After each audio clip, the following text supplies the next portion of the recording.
இன்று நாம் பேசப்போகும் ஒரு சுவாரஸ்யமான தலைப்பு, சிவராத்திரிக்கும் முருகனுக்கும் என்ன தொடர்பு? சிவராத்திரி என்றால் அனைவரும் சிவனுக்கு மட்டுமே சம்பந்தப்பட்ட ஒரு புனித நாள் என நினைக்கிறார்கள். ஆனால் இந்த நாளுக்கு முருகனுக்கும் தொடர்பு உள்ளதா? இந்த வீடியோவை முழுமையாக பாருங்கள். உண்மை தகவல்கள் தெரிந்தால் ஆச்சரியமாக இருக்கும். சிவராத்திரி, அதன் முக்கியத்துவம். சிவராத்திரி என்பது சிவபெருமானை வழிபடும் நாள் என்று அறியப்படுகிறது. இந்த நாளில் பக்தர்கள் விரதம் இருப்பது, சிவன் வழிபாடு செய்வது ஒரு பெரிய ஆன்மீக நிகழ்வாக கருதப்படுகிறது. புராணக் கதைகள் பல இதில் இணைந்துள்ளன. குறிப்பாக நீலகண்டர் உருவாகும் போது நிகழ்ந்தது, சிவனது பரம யோக நிலை போன்றவை. முருகனுக்கும் சிவராத்திரிக்கும் உள்ள இணைப்பு. முருகன் சிவனின் மகன், சிவபெருமானின் 6வது முகத்திலிருந்து உருவான 6 படை வீடு கடவுள். கந்தபுராணம் அண்ட் சிவராத்திரி.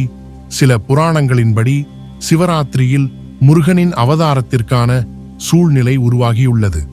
முருகனும் தியானம், யோகமும், முருகன் தத்துவம் முழுவதும் யோகத்தோடு இணைந்த ஒன்று. சிவராத்திரியும் யோகத்திற்கான ஒரு புனித நாள். முருகனின் மந்திரங்கள் என் சிவராத்திரி. சிவராத்திரியில் சிவ மந்திரங்களை ஜபிப்பது போல முருகன் வழிபாடும் ஆன்மீக பலனை தரும். முருகனின் வேலின் இரகசியம். வேல் என்பது சிவத்திலிருந்து பெறப்பட்ட ஒரு தெய்வீக ஆயுதம்.